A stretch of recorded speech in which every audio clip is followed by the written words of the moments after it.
Yan lang daw ang pagpapakalma niyan. So, ayun na, makalma na siya. Oh, laki. Laki. Mga gutom na. Ayun, nangingitlog pa nga yung isa. Ayun, oh. Oh, nangingitlog na. Ay, nangingitlog pa lang is. Nagmumukbang pa. Kakabangis. Ayun, pinagpiestahan nila yung banana. So yung mga kahami, bali tignan natin itong mga alaga nating ipis. Ayan, ang gulo na ng kanilang kulungan. Medyo napabayaan na natin itong mga kahami. Ayan, wala na silang pagkain. Bali bibigyan natin sila ng pagkain. Ito yung ating dubia. Ayan, ang mga dubia roach. Ayan, ito yung female. Ayan, dubia roach po ito. Ganito po yung itsura ng female. At syempre yung male is may pakpak. Ayan po. Pero hindi po ito nakakalipad. Ayan po yung male natin.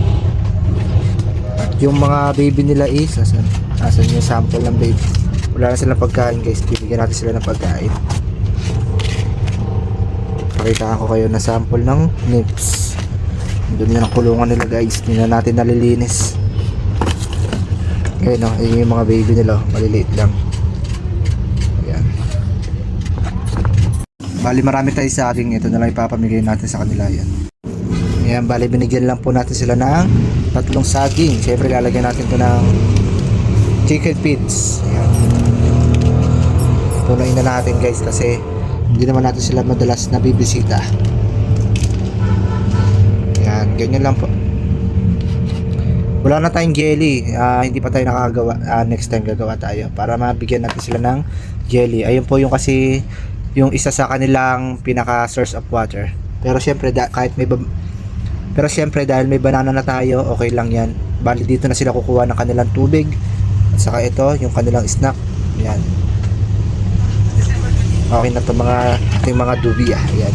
Onti pa lang guys, pero pag dumami na to is tayo ay magbebenta rin neto. Bali dito naman tayo sa ating Hissing cockroach. Ayan. Napakagulo na ng kulungan nila. Ayun guys, napakadami ng mga baby. Ito yung malalaking ipis eh. Ayun, laki guys. Laki . Ito yung hissing cockroach. Ayun, lalaki nila guys. Ito yung isa sa mga gusto kong maparami. Ayan, dami na nilang baby .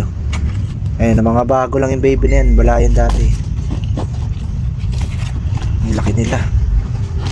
Gulo ng kulungan nila. Ayan, tingnan natin. Ayan guys, dami na nila . Ingay . Ayaw magpakuha. Tatago guys, ayaw nyo magpakuha. Bali, bigyan din natin sila ng banana. Ayan. Yan mga kami, binigyan natin sila ng, bali nilagyan lang natin ng banana. Siyempre, punuin na rin natin tong chicken feed. Yung lagain nila yan. Dahil minsan lang natin sila mabisita.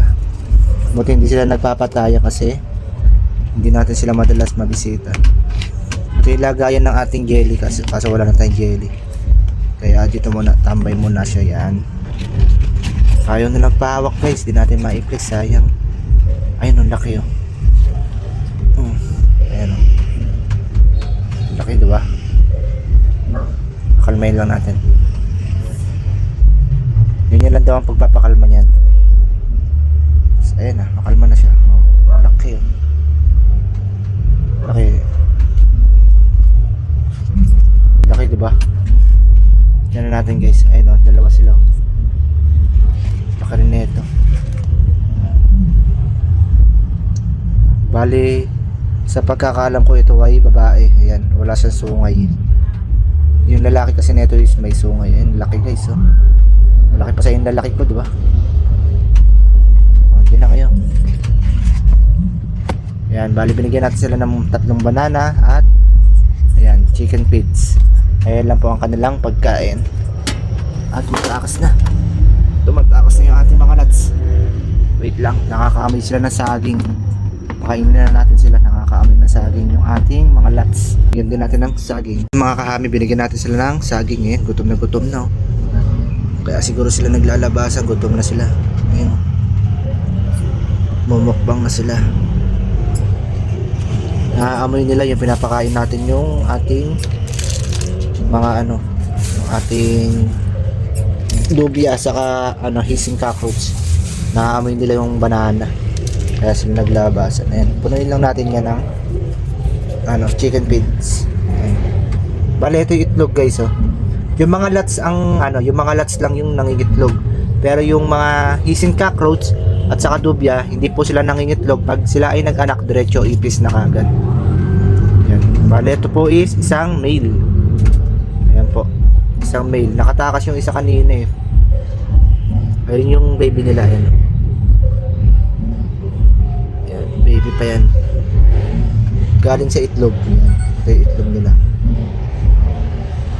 Ayan. Bale, kumakain na yung ating ipis. Lang gulo guys. Ayun o, mukbang siya guys, oh. Mukbang na yung ating ipis. Ay, naglalabasan na sila mga kahami, oh. Oh. Naaamoy nila yung saging. Diba? Oh, ay, ito yung female, ayan. Ayan na itsura ng female. Ayun o, naglabasan na sila, oh. Mga gutom na sila mga kahami. Napabayaan kasi natin, hindi natin sila napakain. Ayun, naglabasan na sila. Naamoy nila yung saging.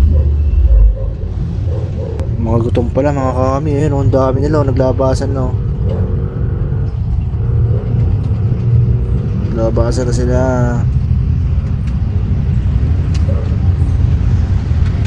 Minukbang nila yung banana mga kami. Ayun, food trip na sila, oh. Mga gutom na. Ayun, nangingitlog pa nga yung isa, oh. Ayun, oh.